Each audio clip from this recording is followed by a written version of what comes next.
Dear learners, welcome back again in our today's session. So as you can see that today we are going to talk about on the topic special needs of children with different types of disabilities. So let's discuss about the topic. Under the topic we are going to cover the first one is hearing impaired children. So let's understand the meaning of hearing impaired, hearing challenged children. The hearing challenged children have an impaired hearing mechanism and face difficulty in language development. The degree of hearing loss is less in some children. The hearing challenged children may be hard of hearing or children with hearing loss. dB is the short form of a decibel and it is the unit used to measure the intensity of a sound. अगर हम बात करें श्रवण बाधित छात्रों की या श्रवण बाधित विद्यार्थियों की, तो एक इस प्रकार के विद्यार्थी जिनकी सुनने की क्षमता कम हो गई है या समाप्त हो गई है, तो ऐसे विद्यार्थी जिसको सुनने में कठिनाई आ रही है, सुनने की समस्या उत्पन्न हो रही है, ऐसे विद्यार्थियों को हम श्रवण बाधित विद्यार्थियों की श्रेणी में रखते हैं। अगर हम बात करें कि किस प्रकार से ध्वनि को मेजर किया जाता है, तो जो डेसिबल है, डेसिबल एक प्रकार से डेसिबल का यूज या डेसिबल का प्रयोग ध्वनि की इंटेंसिटी को मेजर करने के लिए किया जाता है। Now the next one we are going to talk about the characteristics of hearing impaired students. क्या क्या characteristics हैं, किस प्रकार उन जो छात्र हैं जो श्रवण बाधित से ग्रसित हैं, उनको जिनको सुनने की समस्या आ रही है, ऐसे छात्रों की क्या विशेषताएं हैं. So the main characteristics of hearing impaired students are mentioned below. The first one is the child asks for repetition of instructions because of delayed language development. ऐसे छात्र प्रायः कहीं ना कहीं भाषा विकास में देरी के कारण निर्देशों को या इंस्ट्रक्शंस को बार बार दोहराने के लिए कहते हैं या अनुरोध करते हैं. The next one is the child displays a restlessness and inattention. ऐसे विद्यार्थी प्रायः बेचैनी और ध्यान की कमी को रिफ्लेक्ट करते हैं. ऐसे विद्यार्थी किसी भी चीज पर या किसी भी बात पर ध्यान नहीं दे पाते. The next one is the child has में डिफॉर्मिटी ऑफ द ईयर. ऐसे विद्यार्थी या ऐसे बच्चे के कान में कोई स्पष्ट विकृति होती है. Now the next one is the child frequently complains of pain in the ear. ऐसे विद्यार्थी प्रायः कंप्लेन करते हैं कि उनके कान में दर्द है. The next one is the child turns his head frequently in order to hear better. और ऐसे विद्यार्थी प्रायः सुनने के लिए अपने हेड को बार बार मूव करते हैं बेहतर सुनने के लिए. The next one is the child is unable to follow instructions. ऐसे विद्यार्थी इंस्ट्रक्शंस को फॉलो करने में कठिनाई का अनुभव करते हैं. The next the child focuses on the speaker's face and lips while listening to and understanding speech. ऐसे विद्यार्थी प्रायः जो अध्यापक हैं उनके लिप्स मूवमेंट्स पर फोकस करते हैं. सुनने के स्थान पर ऐसे विद्यार्थी लिप्स रीडिंग करते हैं, और क्योंकि उनको उनकी स्पीच को सुनने के लिए, उनके लेक्चर्स को सुनने के लिए, बिकॉज ऑफ उनको सुनने की उनकी जो क्षमता है वो कम है, इस वजह से वह लिप्स रीडिंग पर फोकस करते हैं. The next one is the child ask for help from fellow students in taking notes when the teacher explains verbally in the classroom. ऐसे छात्र, ऐसे विद्यार्थी प्रायः शिक्षक द्वारा मौखिक रूप से समझाने पर नोट्स लेने के लिए सहपाठियों से सहायता मांगते हैं.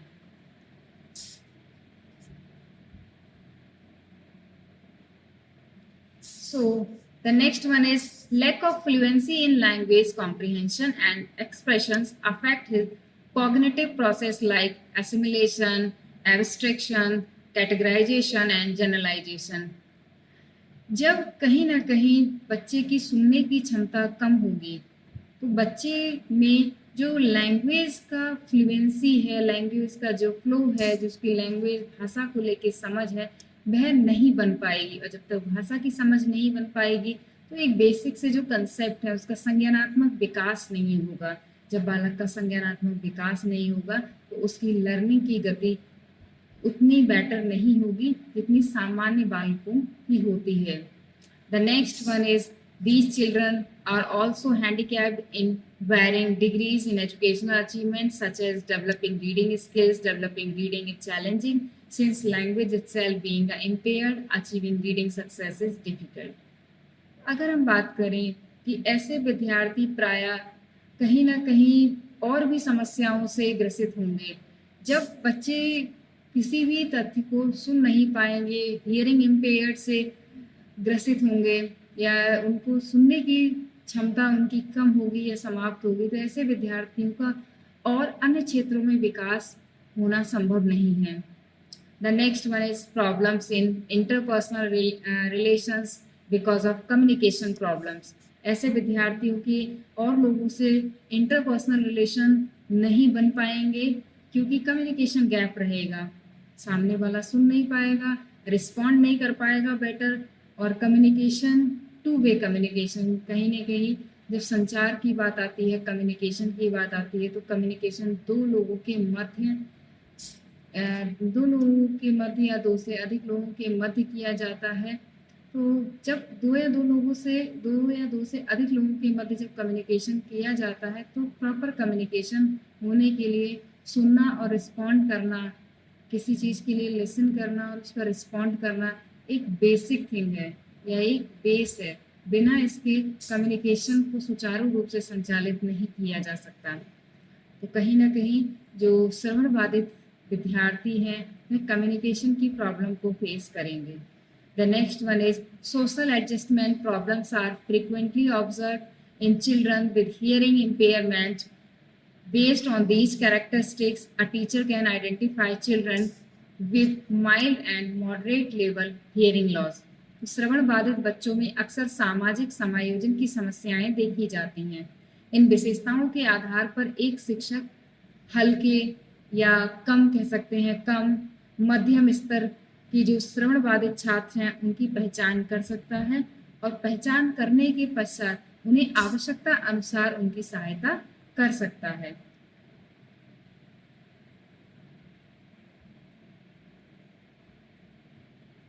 Now the next one is what teacher should know. अब हम बात करेंगे कि एक कक्षा में अगर इस प्रकार की समस्याएं उत्पन्न हो रही हैं, श्रवण बाधित बच्चे अगर एक कक्षा में हैं तो एक टीचर के लिए सबसे पहले क्या जानना आवश्यक है। So some people are born with hearing impairment while other lost their hearing through the injuries, infections or even loud noises. एक अध्यापक के लिए ये जानना अत्यंत आवश्यक है कि कुछ विद्यार्थी की अगर हम बात करें, कुछ जो स्टूडेंट्स होते हैं वो by birth he hearing impairment या कहा जाए श्रवण बाधित होते हैं, और दूसरी तरफ अगर देखा जाए तो कुछ विद्यार्थी बाय बर्थ ना होकर कहीं ना कहीं जो ये इंजरीज है, इन्फेक्शन है या लाउड नॉइज है, इसकी वजह से उन्हें श्रवण बाधिता या श्रवण बाधित की समस्या उत्पन्न होती है या सुनने की क्षमता उनकी कम हो जाती है। So hearing impaired students may use hearing aids that fit inside behind the ear. ऐसे बहुत सारे ऐसे टूल्स हैं मार्केट में अवेलेबल हैं जिसको ईयर में फिट करके या बैक साइड या इनसाइड ईयर में फिट करके हियरिंग की समस्या को सुलझाया जा सकता है। ये जानना अत्यंत आवश्यक है एक अध्यापक के लिए कि बच्चे के लिए किस प्रकार की हियरिंग इम्पेयरमेंट है। सबसे पहले वह कितना हियरिंग इम्पेयरमेंट है, बच्चा बहुत ज़्यादा कम सुनता है या मध्यम है या बहुत कम है, और इस किस प्रकार से इसको सुधार किया जा सकता है। सर्जरी की आवश्यकता है, सर्जिकली किसी टूल के लिए कहा जाए या किसी कहीं ना कहीं कोई समस्या को किस प्रकार से इसको सुलझाया जा सकता है। बहुत सारे आजकल मेडिकल ने, साइंस ने काफ़ी तरक्की कर ली है। तरक्की के पश्चात बहुत सारे इंस्ट्रूमेंट अब मार्केट में अवेलेबल हैं जिसकी सहायता से बच्चे के लिए बहुत सारे इंस्ट्रूमेंट के थ्रू, या कहा जाए कि मार्केट में आज बहुत सारे ऐसे उपकरण मौजूद हैं मार्केट में, जिसका उपयोग कर कर बच्चे की जो सुनने की क्षमता है उसको कवर अप किया जा सकता है और उसकी शिक्षा को सुचारू रूप से गति प्रदान की जा सकती है।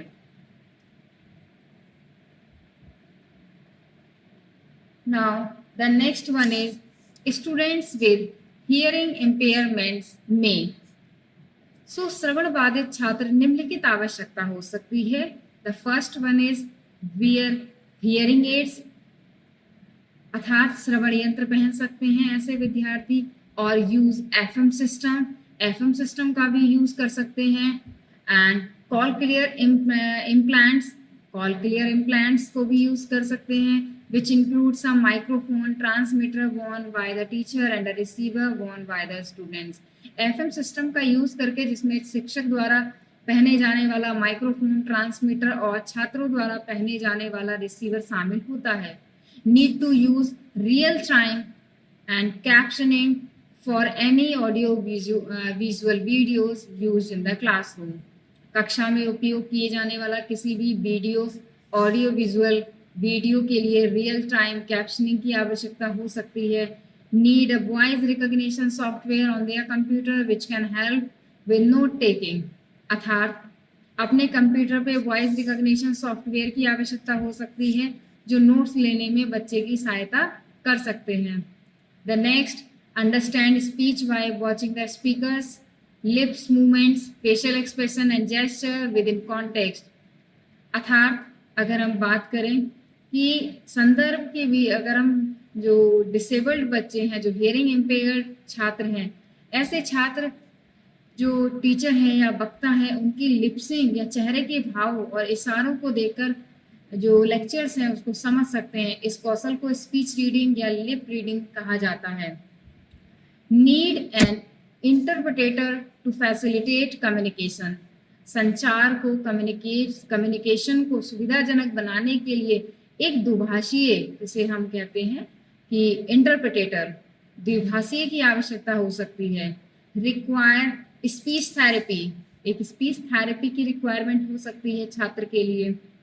Need to sit closer to the front of the class to read lips और हियर मोर क्लियरली, सही प्रकार से सुनने के लिए ऐसे विद्यार्थियों के लिए कक्षा में फ्रंट की सीट पर बिठाया जाना चाहिए, जिससे कि वह अध्यापक की लिप्स को रीड कर सके, उनके जेस्चर और उनके एक्सप्रेशन के थ्रू कहीं ना कहीं जो लेक्चर है उसको समझ सके। बेटर अंडरस्टैंडिंग के लिए ये आवश्यक है कि ऐसे विद्यार्थियों के लिए क्लास की प्रथम रो में स्थान दिया जाए।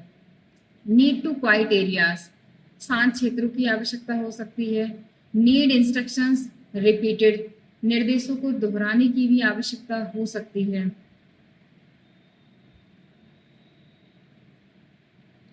What can teachers do, teachers क्या कर सकते हैं, किस प्रकार से इन समस्याओं को दूर कर सकते हैं जो हियरिंग इम्पेयर्ड स्टूडेंट्स हैं जो फेस कर रहे हैं।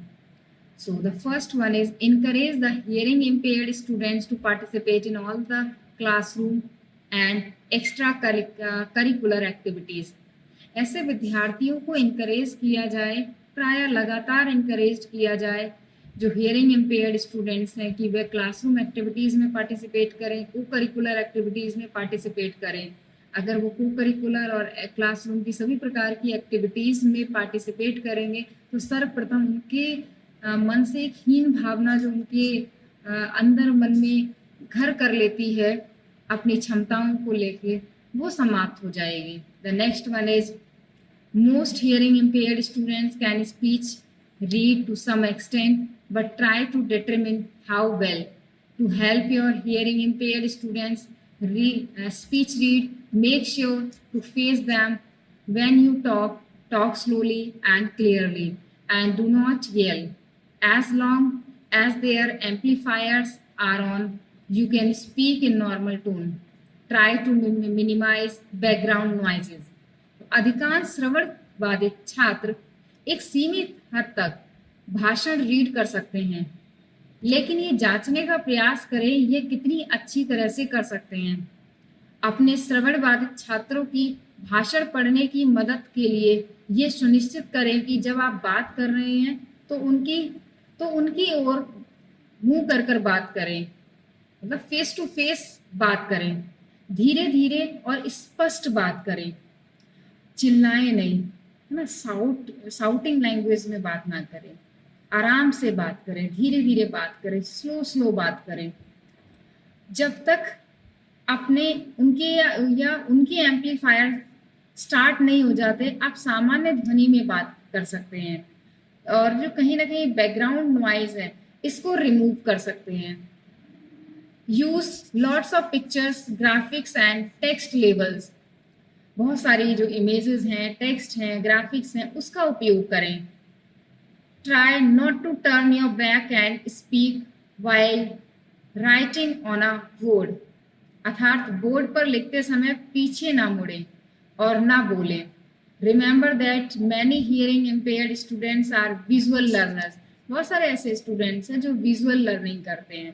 Consider arranging chairs in your classroom in a circle so that the hearing impaired students can interact with their classmates, एक सर्कल में एक राउंड टेबल का अरेंजमेंट करें जिसमें जो स्टूडेंट्स हैं वो राउंड में बैठकर आपस में कम्युनिकेशन करें, जिससे कि जो छात्र हैं उनके अंदर कॉन्फिडेंस डेवलप हो और वह अपनी बात सामने वाले तक पहुंचा सके। The next one is check with a special education teacher, speech language and school nurse to see if any assistive hearing devices or other technologies might be helpful। अर्थात अगर हम बात करें जो किसी विशेष शिक्षा शिक्षक या भाषा वैज्ञानिक या स्कूल नर्स से जांच करें कि क्या कोई सहायक श्रवण उपकरण या अन्य कोई प्रौद्योगिकी तकनीकी मार्केट में अवेलेबल है जिसकी सहायता ली जा सकती है या नहीं। तो ऐसी बहुत सारी टेक्निक्स हैं जिसका उपयोग करते हुए अध्यापक शिक्षा को बेहतर बना सकता है और ऐसे विद्यार्थियों के लिए शिक्षा सुगम बना सकता है। Thank you.